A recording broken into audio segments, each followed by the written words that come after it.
multiple competing priorities, work, hunting for housing, school, childcare, negotiating. I think about even sitting as council members, maybe folks in this audience who have the privilege of being able to have the means to rent an apartment here in the city. And I want you to think back on how hard it was to find that apartment, because I am a single person with 2 dogs, and I fell on the verge of tears when I was looking for an apartment, trying to find a place that would take me, that was within my rent or my reach. Now imagine being, that's my cue to go. But imagine being somebody who has the burden of all of this economic instability. This is going to make a huge difference for folks. So I'm really proud of the broad support that we've gotten to make these changes along with the rest of the bills in the package. So I just want to reiterate my gratitude to my colleagues in standing firmly, and again, saying that we are going to legislate as though housing is a human right, because it is. So thanks, y'all.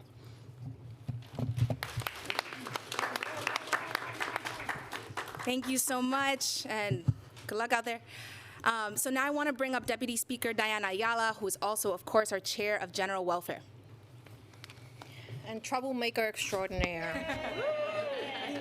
I don't know how many of you slept last night, but I didn't sleep, and my body is like literally trembling with all of the news and everything that has happened within the last just 24 hours. Getting here was not easy, and my bill is actually one of the simplest, most common sense policies ever in the face of the earth that could have been done through executive order and was not. And I want to thank all of the advocates, and Chris has me on speed dial, and many of you do as well. And I want to just really thank the staff who's been working around the clock to draft and perfect and negotiate the crap out of this legislative package. My bill, and I am a proud sponsor of all of them. But my bill would do away with the 90-day rule. So right now, if you're a shelter resident and you come into shelter, you have to wait 90 days for anything to begin, right? To screen you for qualification, to see if you qualify for city FEPS. And I don't think that we can afford to wait 90 days. I don't think that 90 days is even, such a drastic amount of time that would allow for or the level of resistance that we have seen from the administration, which is really, to me, just very sad. It's sad because we're in a really tight predicament in this city.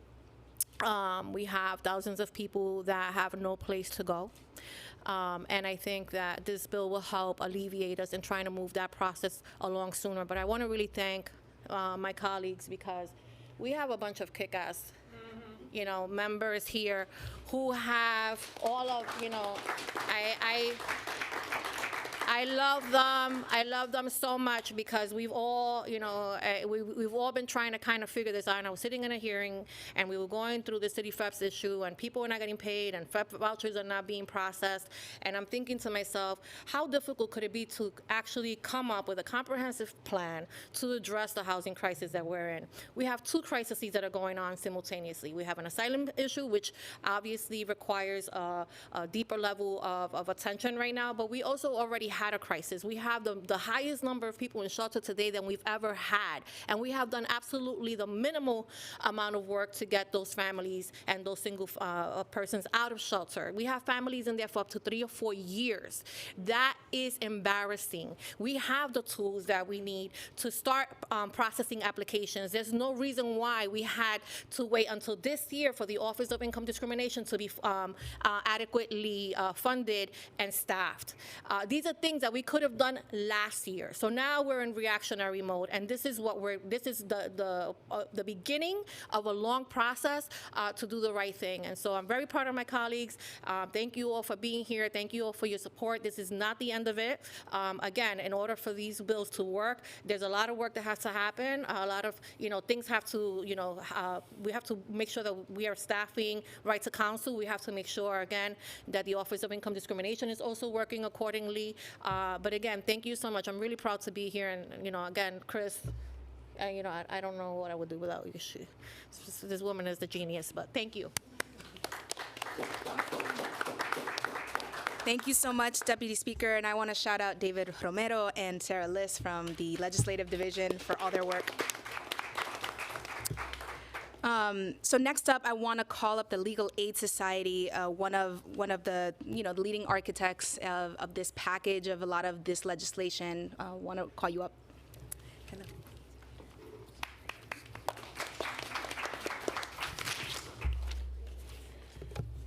Morning, everyone. Good morning.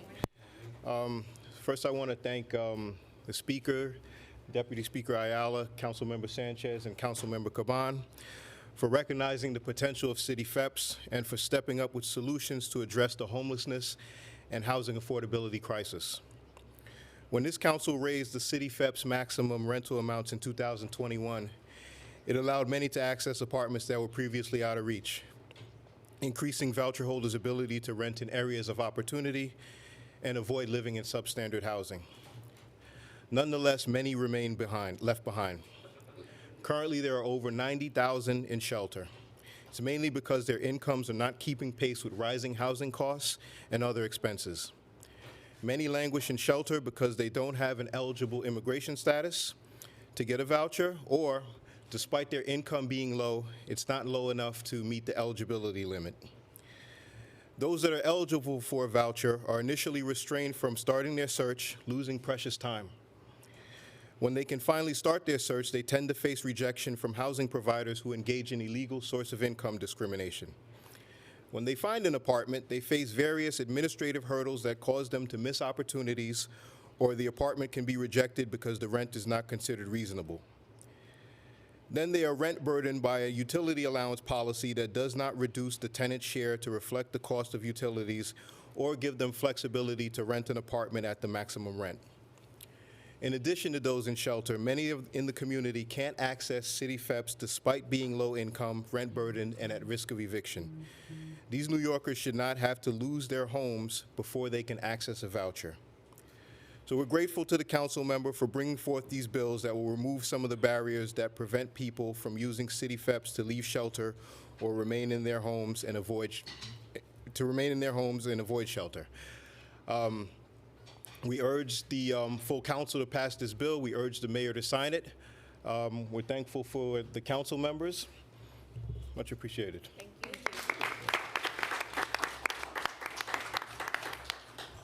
Yoink. Okay. Thank you so much to the Legal Aid Society. I also just want to call out all of our colleagues that are here today, of course, Deputy Speaker and Councilmember Caban, Councilmember Hanif, Councilmember Juan, Councilmember Nurse, Councilmember Krishnan, Councilmember Gutierrez, Councilmember De La Rosa, Councilmember Rivera, and Councilmember Joseph is on her way. So next up, I wanna bring up Vocal. We have someone who has firsthand experience and knowledge about why these bills will make a difference.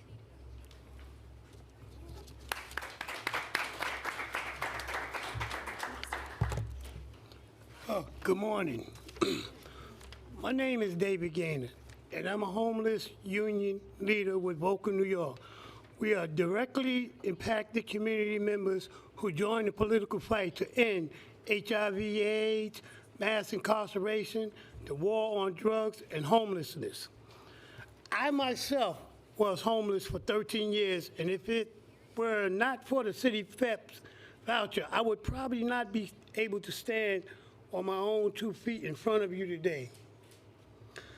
I'm a trained chef, skilled in preparing nutritious meals and healthy meals for others. But while in the shelter, I was unable to provide that for myself as a diabetic person. Despite being active and successful in my apartment search as soon as I entered the shelter, I was repeatedly told there was no voucher ready for me. Yet, I played a waiting game for years and months, turned into years. This was a year of eating child-sized portions of malnutritious food, stale food, rotten food. Yeah. My health suffered and led to the amputation of one of my extremities. No one should have to suffer months without nutritious meals that impact their health. I am lucky to have gotten out in time to save my entire body, my foot, everything. We need the City FEPS Council to pass the entire City FEPS package tomorrow. I need the City Council to pass it. I may have a home today, thank God, but it breaks my heart to know that thousands of my brothers and sisters are left behind to be exposed to the trauma of the shelter system that is failing and falling apart and struggling for resources. The last thing I will say is that this system is far from perfect, but we cannot allow this mayor to threaten the right existing social service like the right to shelter. We should be engaged in conversations surrounding strengthening and bolstering an infrastructure of care. We can do just that by ensuring INT 229, 878, 894, and 893 pass tomorrow with a veto-proof vote. Thank you. Have a blessed day.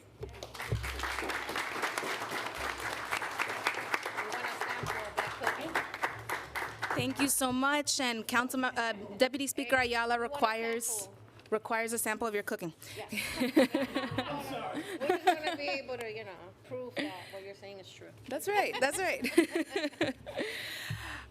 Thank you so much. I also want to acknowledge we've been joined by Councilmember Farias. Next, I want to bring up someone who's no stranger to this room. I want to say Speaker Quinn, but Christine Quinn of Wynn. Thank you. Thank you very much, Councilmember Sanchez, for this and all of the work you have done for true affordable housing and for homeless and low-income New Yorkers. I want to thank our Deputy Speaker, Diana Ayala, so much. She is somebody who is really brave and stands up for homeless people in needs when it's really, really hard. I've seen her do that, so thank you so much. I only wish the genius comment she was around when the nuns were teaching me. Things might have worked out a little bit better, but whatever. And I, of course, want to thank the Speaker, Adrienne Adams, for her support of this legislation and this press conference today. So let's make no mistake where we are. We are here, advocates and city council members and leaders, pushing for the passage of a package that will make housing vouchers more efficient and more accessible to homeless and poor people. That's what is happening right here.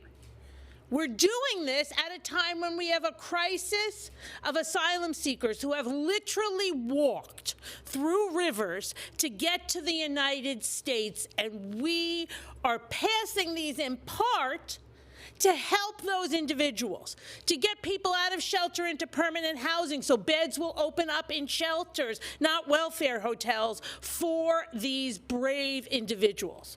And this is happening right now while Mayor Adams himself, according to reports, Mayor Adams himself is calling council members, asking them to vote no, asking them to tell a 5-year-old child at Wynn that they should stay in shelter 3 more months. Who could possibly have that conversation? And we're also standing here today pushing for this package, pushing for positive change. At the same time, the mayor has gone to court now for the second or third time to pull back parts of the right to shelter, a right that has been a fundamental part of the city of New York for at least 40 years. The first time he went to court, he wanted to be allowed to have people sleep on the floor of office buildings. He wanted children and their parents to be able to sleep in congregate settings while they waited for a housing placement. Who wants that?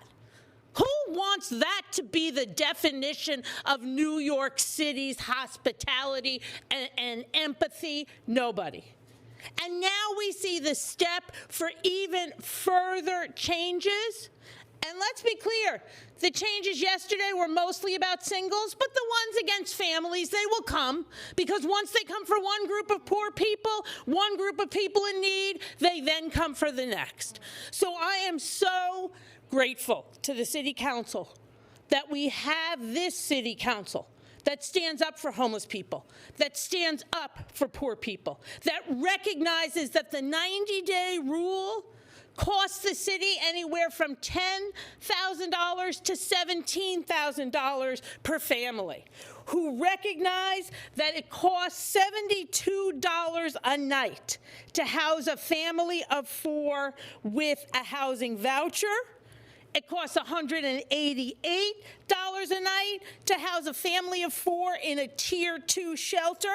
And where we pay the most and get the least, it's $383 to place a family of 4 in an emergency shelter. So if you don't care about the humanity of this legislation, if you don't care about the humanity of the right to shelter, care about the dollars and cents, this is the way to balance the budget, not by laying people off or getting rid of empty lines at the Department of Homeless Services. So thank you all, and I look forward to tomorrow. Thank you so much. And I now will call on a few of my colleagues to also speak on why they are supporting this package of legislation. So first up, Councilmember De La Rosa. Thank you. Well, I have to say, Madam Speaker Quinn, you dropped the mic for all of us.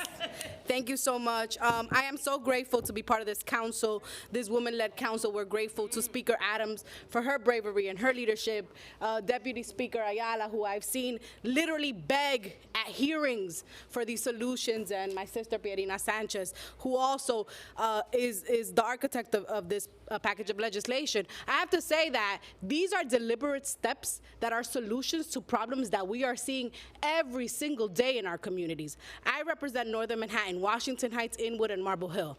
My community is in the direct crosshairs of every single crisis that we have heard here today.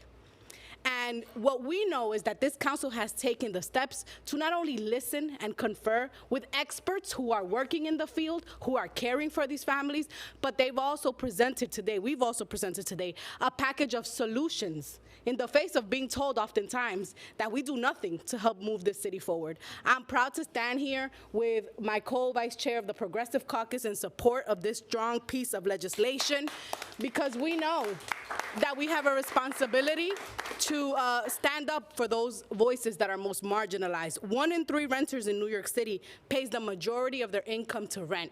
I know that in my district, people pay more than 50% of their income to rent. And this is not separate from the crisis of homelessness. When renters are priced out of their homes, the risk of eviction becomes higher and higher. We've seen the numbers of children that are living in transitional shelters right now. And if we want to make a dent in this crisis, not only for those children, but for all of those who, like me, traversed the immigration circle to be in this country of opportunity, then this is what we have to do. And I'm proud to stand with my city council. I will proudly pull that yes vote tomorrow, and I look forward to this being the beginning of a conversation on how we bring solutions to the table for our city. Thank you. Thank you so much. Next up, we're going to have Councilmember Gutierrez. Oh my goodness, I didn't know I was speaking. Well, I will be brief because sometimes when I'm in the center of all this she power, I think it's important for all of us to shine. Make no mistake that it is a woman majority council that is continuing to fight back against a mayor unapologetically, that is it's continuing to focus and center families, working families, immigrant families. It is precisely why we were elected. It's all of our individual stories that brought us here to City Hall, and it is those legacies that we are fighting for unapologetically. We're continuing to push back. We're really disappointed, obviously, by today's announcement, similar to what Deputy Speaker Ayala mentioned. I am shaken up by any announcement about rolling back and half-stepping all of the efforts that many people here have made to get us to where we are today. The right to shelter is a simple language that says no one should have to be in the streets. And while we're doing that, we raise the bar on what it means to be housed, on what it means to be dignified, on what it means to be a compassionate city. And any rollback on that is a step back, but it's also violent for our city, for our families, and particularly those of color. So I am proud to support this package of bills because it's common sense. It's common sense. If you want people to move out of shelters and into permanent housing, keep them. Don't mandate that they stay there for 90 days. Do not create these barriers to housing. It is our job as the most progressive city, and I quote the mayor in the greatest city, to reduce barriers. And that is what this package of bills is doing, and I'm proud to support, and I'm just so honored to be in this class. So thank you once again to our champions, Councilmember Sanchez, Ayala, and Caban, and everybody for their support. Thank you so much. And finally, we will hear from Councilmember Juan. Thank you so much. Good afternoon. Can we give a special shout out to Councilmember Sanchez, who texted us at 3 a.m. with her baby to say, hey, you up? And all the moms were like, yeah, we're up.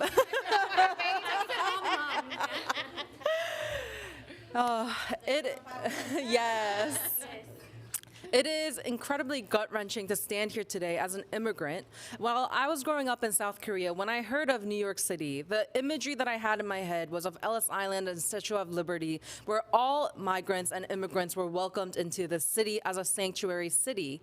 Yet we wake up, or some of us did not sleep, to the news that our very mayor of New York City is rolling back those protections for migrants. Right now, my shelters in my district, I have more than 33 shelters. The stories within my shelters, right now, I have nonprofit shelter providers upstairs who are going to testify that they need funding because the shelter residents don't want to be, in their very own words, Holocaust-style bathrooms where they have to shower in the open in front of each other. They do not want to be in that kind of setting, nor do they deserve food. I had somebody commit suicide in my shelter late last year around the holidays. Enough is enough. We need to make sure, as the speaker, Deputy Speaker Ayala has said, to get rid of the 90-day rule. We should not prohibit folks to say that you have to be homeless first before you get housing. And if we continue to say, Councilmember Juan, we need to open one more shelter. I'm already at 33 shelters. How many more shelters can we open? And we have to decompress the shelter system by giving people permanent housing. For my project in my district for Innovation Queens, we were able to have more than 157 city FEFS vouchers committed to by the developer, but that was a fight because the current city FEFS vouchers do not cover rent in New York City. Even if you gave a shelter resident, a city FEFS voucher, how are they going to find a landlord to accept it? And we had to find subsidies for that. And this legislative package is one step towards making those reforms so that all New Yorkers, like we heard from Christine Quinn, will have permanent housing in our city, because whether you like it or not, whether you blink your eye or not, these people are not going away. The buses are not going to stop. The migrant crisis will continue, and we need to make sure that every single New Yorker has right to housing and opportunities the way that it was allotted to me and all the children of immigrants that you see behind you. I just want to share one image that I got from one of my food pantries yesterday. This is the story of Santiago. Santiago comes from Venezuela with amputated legs, and he was born as a child with this disability, and two men and his parents carried him on their backs from Venezuela to here by foot. And he finally has a wheelchair that we were able to get donated for him. These are the lives that deserve to have permanent housing, who have traveled here near and far, risking their lives to say, New York City is my home. And we as the council say, welcome to New York, and you are here with us forever. Thank you. Thank you so much to all of my colleagues. I want to acknowledge Councilmember Rita Joseph, who also has joined us.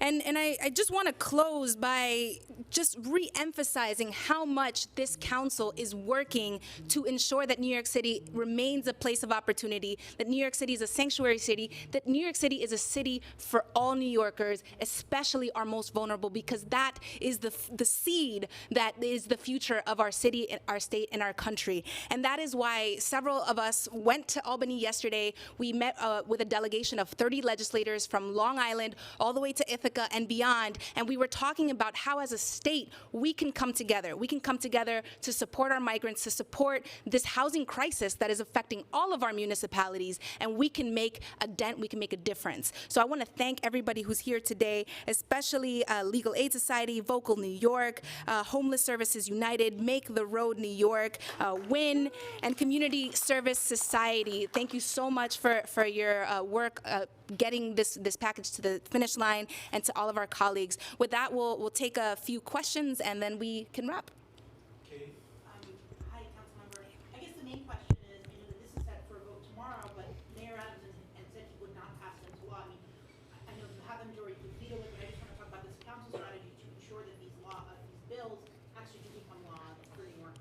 Yeah, absolutely. So thank you for the question. The very first step is that, right? Making sure that all of our colleagues understand what is the truth about these bills. These are bills that are going to stabilize our city. These are bills that are going to save New York City money.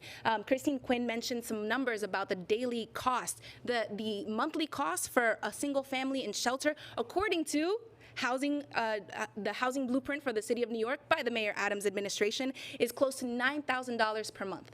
Right, $9,000. In the max setting for a family of two, we're talking about $2,387 per month. So this is legislation that is going to make it cheaper to keep New Yorkers in their homes stable, not to mention the other spillover effects, the mental health consequences, the right to counsel savings. All of this comes together, right? So, you know, we're talking about legislation that is changing the status quo. We all know the government status quo bias. That's what we're facing here, and that we can overcome. So we're going to first pass these bills. We're going to have a veto-proof majority. We're going to make sure that this is enshrined into law, and then we're going to work with the administration to get them into reality.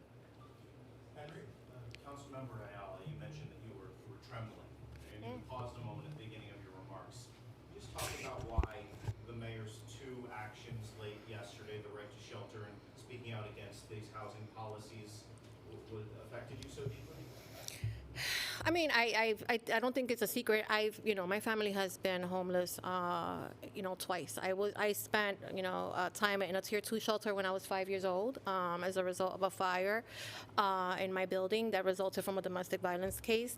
And I was in shelter again when I was 17 years of age at Catherine Street, actually, which is a congregate setting type shelter. And so I get it. I get what, having a roof over your head can mean. And I know how hard it is to even walk through those doors. I'll tell you that I cried for days when I walked in after, doing the overnight intake process that took literally over 24 hours to complete at that time, before we had laws that prohibited them from keeping you there overnight. And that is what the right to shelter laws do, is that they ensure that I had a bed with my son to sleep in, right? And that was not a right that was afforded to me.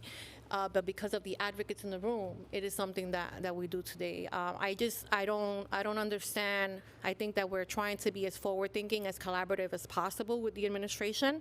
As you've heard, it's no secret.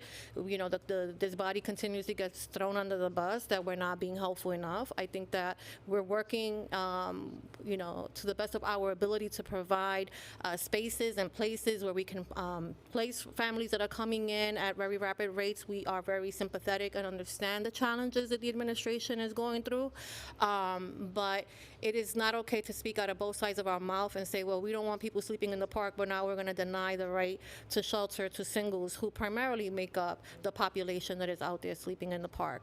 So I don't know how we're going to carry, both of those things collectively, and I don't agree, and it's disheartening because I'm a human being and I have blood running through my veins, and I don't know, how anyone could not be concerned and disheartened to hear that. And again, I don't want to negate the fact that we're in crisis here, and that the administration has been working, really hard to try to find and keep up with the rapid pace, right, of arrivals.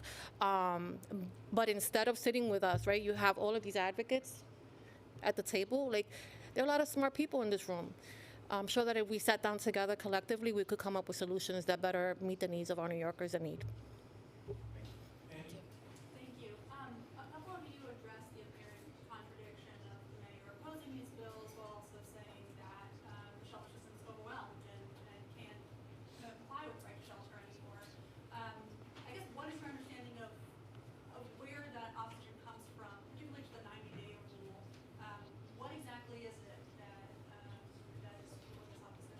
Yeah, I mean, and I think that, again, that's why I thought that this was the stupidest opposition in the world, because it just is nonsensical. It doesn't make any sense at all. You're saving money, you know? Why are we prolonging a family stay in shelter when we could be expediting and doing everything that we can with the tools and the resources that we already have that exist today to move families out so that then we're able to right size? Because this asylum seeker issue is not going to go away tomorrow. It's not going to go away, you know, by next year. This is a long-term commitment to families that are coming to New York City. And so we need to be able to shelter them appropriately. And the only way to do that in a way that we're not bankrolling, you know, the city is by being able to move families that qualify already. New Yorkers that have been stuck, warehoused in the system for years.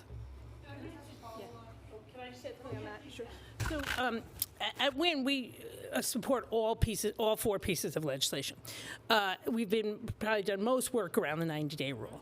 And the administration and numerous people in the administration have said to me, we can't support the 90-day bill because it's a one omnibus bill and everything is rolled in together. And we support the 90-day rule repeal, but we don't support the other things. Well, that's not true. And I've said it to them repeatedly and repeatedly as recently as 2 hours ago. It is not true. So I don't know. I guess my answer to your question is I have no idea. It doesn't make any sense. And the information that the folks in the administration are laboring under is not accurate. And I'm sure the council staff is happy to go make it accurate for them, and they probably already have. But it's just odd, very odd. It's clear that their opposition is based on fear. There has been rumblings about how the general public might take advantage of it and that we would be at a loss for costs for our expenses, as you know, that we're currently dealing with right now as we pass the city budget. But if the estimated cost right now, because they won't share the exact numbers with us, it costs at an estimate of $5 to $8 million for the migrant shelters alone, not including the emergency COVID-19 shelters or the regular shelters in our system or the veteran shelter. But if it's $5 to $8 million per day, we can use those costs to cover and create savings for long-term housing. So as everyone is saying, this doesn't make sense, but you can't make decisions and govern based on fear. And now just my follow-up was, the mayor saying it would be more expensive to see the factor bills implemented, but the numbers you presented sounds like it's not. That's right. The per diem, Yeah, absolutely. We can recite the numbers again, but the per diem, there's a almost threefold difference in what it costs to keep someone in a shelter or an emergency shelter being the most expensive, and what it costs to keep them in their homes. Sí. from Univision, so now we were here late, but it's basically become a war between you and the mayor, per se.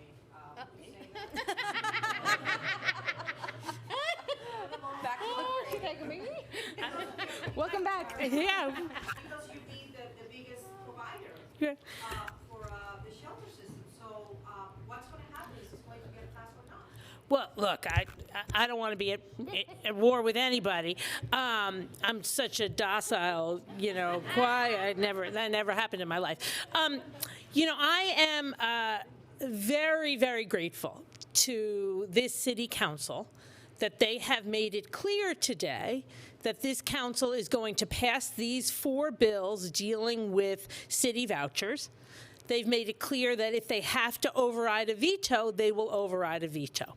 So I wish I could think of a different analogy than war, but it's clear what's going to happen. Tomorrow the bills will be passed. And then if the mayor vetoes them, they'll be overridden. And then we'll all go on and continue to do work on the other things that we work on. Nobody needs to be at war.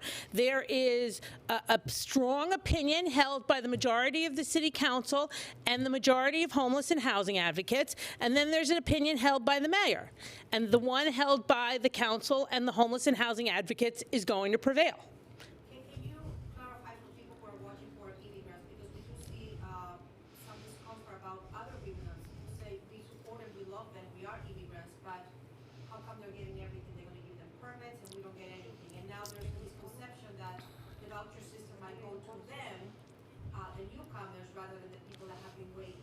So all New Yorkers, whether they are relatively new New Yorkers or longtime New Yorkers, have the right to housing in this city and have the right to access shelter and have the right to access some types of housing benefits. What the City Council is doing here is making the process better and more efficient and opening up the access to the vouchers to more New Yorkers, regardless of whether they were born in this country or not. So there's nothing in this package of 4 bills that is specifically directed towards asylum seekers. But anytime we open up more units in the shelters, that's a good thing for all New Yorkers, including asylum seekers. Yep. And I'll add, este proyecto de ley se trata de la eficiencia de los sistemas de la ciudad de Nueva York. Es muy simple. Tenemos sistemas que están dejando a personas en los albergues por más tiempo de lo necesario, que no están dejando que una familia que está a punto de ser desalojada no está dejando que los salvemos en ese momento, está dejando que vayan a la corte, nosotros pagamos por esos abogados, están dejando que vayan a los albergues, nosotros pagamos el doble o el triple en los albergues, y al final está dejando que nosotros como ciudad le demos un voucher que va a ser una renta más alta que la primera que tenían, ¿verdad? So, si estamos en crisis y estamos tratando de encontrar eficiencia y dinero para responder a esta crisis, entonces tenemos que trabajar con sabiduría, con inteligencia y con eficiencia. Y eso es lo que hace este proyecto de ley. Oh my God, thank God you speak Spanish. This is who you call from now on. Yeah, please, please, because you're not gonna get Spanish from me. The only thing I wanted to just reiterate again is and I think we've said this in different ways already, is like this package of bills is actually answering for what we're hearing from our community, the New Yorkers every day in our community that are saying, we're hearing that there's a crisis, we're hearing all this funding and all this investment is going in this other bucket, but what about us? What about us in crisis? This is solving that. This package of bills is opening up a variety of mechanisms and ways for our in quotations, everyday New Yorkers that are living in our communities, that are stuck in the shelter system, that are stuck without a voucher and unable to get out, an opportunity to do that, along with, as Christine Quinn mentioned, opening it up for many other people. And I think that is, a lot of folks don't really want to say it this way, but like, it's a lot of anti-Latino, anti-migrant rhetoric going around, and we need to be able to say to our community members who are feeling that, or that resonates with them in a real way of like, this city council is answering for that, and we are finding ways both comprehensively to solve the problems we have in our communities, but also to solve the problems that are oncoming every single day. So that's all I want. Thank you. Share a little bit. I wanted to say that the genius in Councilmember Sanchez's bill is that you benefit when you have the voucher. You're able to stay at home, right? So let's say, in my case, I used to have the JIGITS program many years ago, right? I was facing eviction, and I went to court with my eviction notice to respond, and I was able, through the borough president's office, to connect to Bronx Works, who then connected me to the JIGITS program. And the JIGITS program worked very similarly to City FEPS, right? And it allowed me, as a mother on public assistance with a minor child, to stay in my home, in the apartment I already had. So it also eliminates, right, for those families that would already qualify anyway. And we're not talking about we're opening it up for the entire city of New York. This is not what's happening here. This is a program that if that family would qualify if they were in shelter, then why not just help them while they're on the verge of eviction? And that way we eliminate all of those other, unnecessary systems and processes that, are useless. So you don't have to subject a family to that. We can, offset the cost. And again, I just want to say that asylum seeker families are not unfortunately eligible for a lot of these programs and services. So the idea is to really to downsize the existing pool of individuals living in shelter that are New Yorkers that qualify for these services, so that then we can right size and move those asylum-seeking families out of really horrible living conditions. People should not be living in hotels, right? They should have access to a kitchen. They should have access to private bathrooms, and that is what we're hoping to do here. All right. With that, I want to thank everyone for joining today, and I look forward to passage tomorrow. Thank you. Girl, we're going to send Univision to you. They call us all the time. Carmen, go to the back. See? Political show Friday morning to discuss this package of bills as well as right to shelter. Is there something we could do? Absolutely. So it would be, we need to do studio 11:15 to 11:45. Hola. Hi, thank you. Kind of that's, I'm tied to that time. I can't flex that, unfortunately.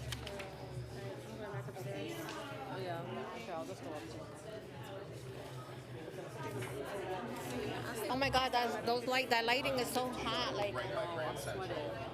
I can put you on an email chain with all the details. We're right by Grand Central, 11:15. Probably out a little sooner than that, but that's what we tell people. Oh, okay. All right. I got to move a couple things around, but I'm going to try to do that. Do you have a card? Can I confirm later? I can take the picture. We'll talk in a second.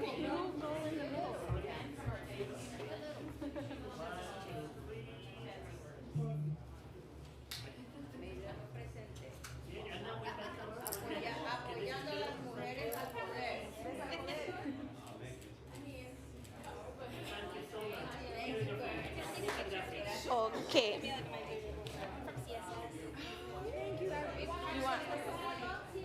Julie? Julie one?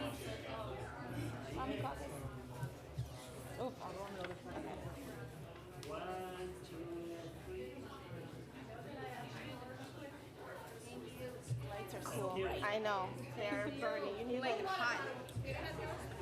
No, but it's a nice one. Gracias. I'm out of paper, but I can